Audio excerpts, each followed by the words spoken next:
Thank you very much. And today, we're delighted to swear in our next Director of National Intelligence, Tulsi Gabbard.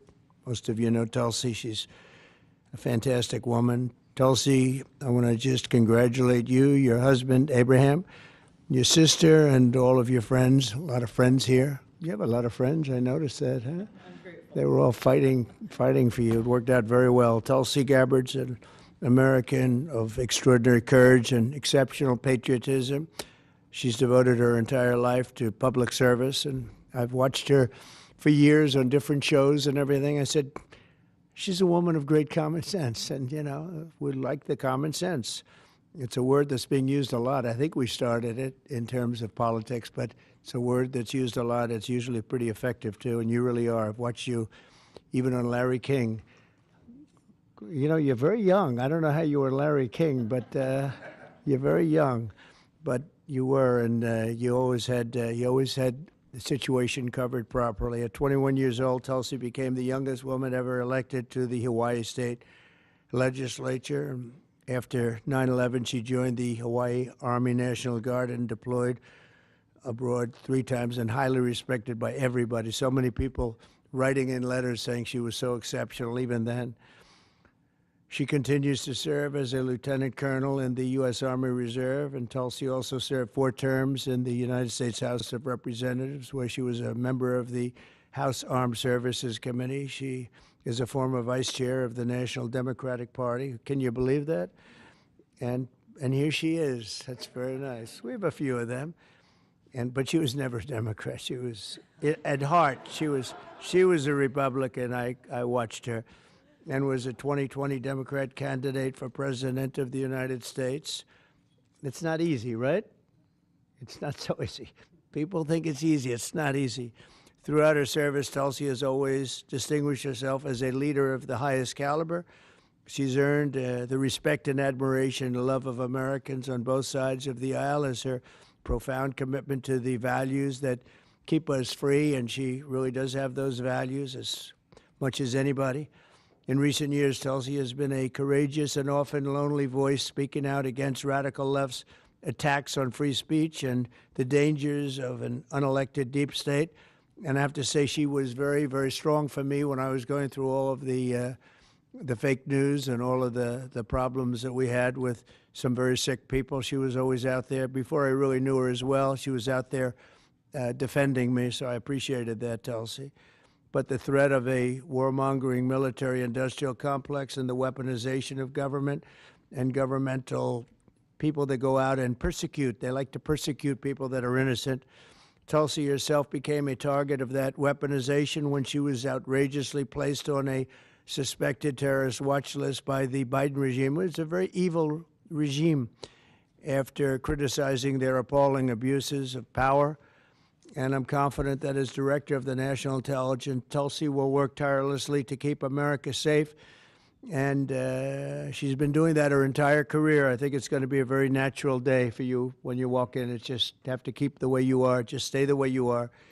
She'll be clear-eyed and she'll be focused on the threat of radical Islamic terrorism and lots of other threats, too, threats from within, and give no quarter to America's foreign enemies. At the same time, I'm entrusting Tulsi with the responsibility of overseeing urgently needed reforms to the U.S. intelligence community to protect the rights and the civil liberties of all Americans. She'll provide the American people with transparency, eliminate corruption, shrink the bloated bureaucracy, and restore honesty, integrity, and trust to the national security state.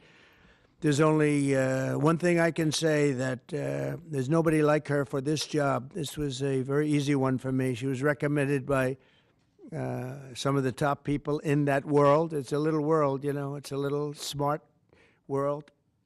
It sometimes can be an evil world when the wrong people are there, but we have the right one. She's had so many great recommendations. I would say Pam was right up there with her, Pam Bondi. She had a lot. I didn't need, I know her a little bit better, and you're doing a fantastic job after about 3 or 4 days, right? You've had a lot of experience, but you've never seen anything like this, Pam. But you're going to do fantastic as the Attorney General, fantastic. So thank you and congratulations. We did this with Pam a few days ago, and this is again my honor. So congratulations to Tulsi, and I think Pam is going to administer the oath, and when she does that, I'll sign your new certificate. Good, thank you. Thank you very much, everybody.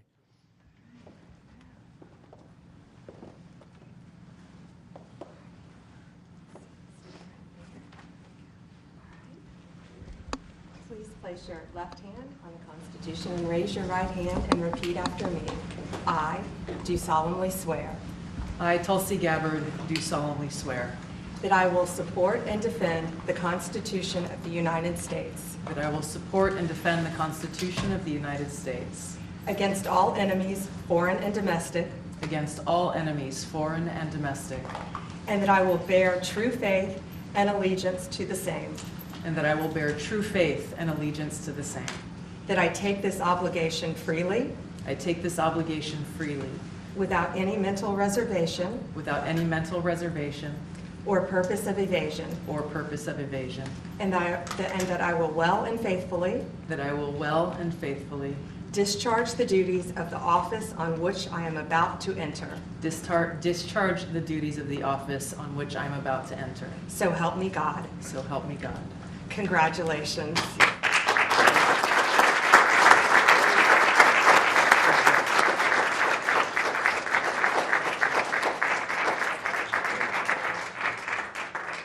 That's great. Thank you. Congratulations. It's a big deal. Thank you. Okay.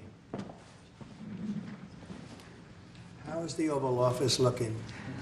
A little different look, right? It's the Oval Office. Easy. Okay, we got a good one here.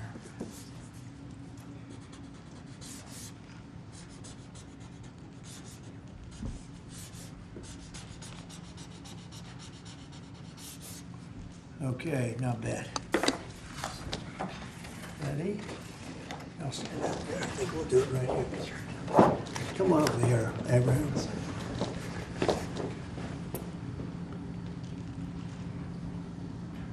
Okay, I'm sure there are no questions. Mr. President,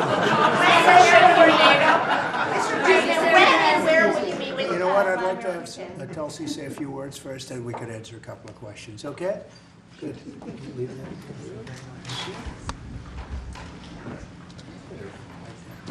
That's good.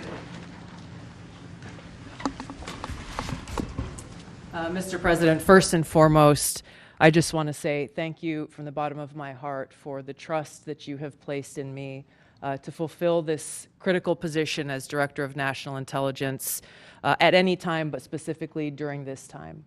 Unfortunately, the American people have very little trust in the intelligence community, largely because they've seen the weaponization and politicization of an entity that is supposed to be purely focused on ensuring our national security.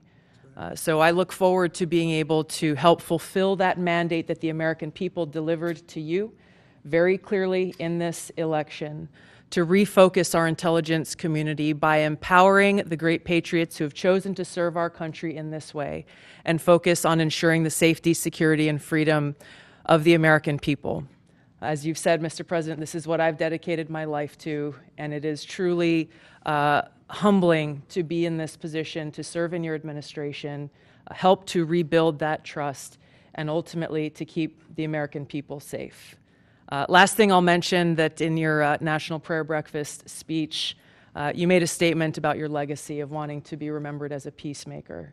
I know that I can speak for many of my fellow service members who are here today, veterans, Medal of Honor recipients, how deeply that resonates with us. For those who volunteer to put their lives on the line when duty calls, but to have a President and Commander-in-Chief who recognizes the cost of that sacrifice and ensuring that war is the last resort, not the first. So thank you for your leadership on behalf of my friends here and all who wear the uniform. We're grateful. Thank you. Congratulations. Thank you.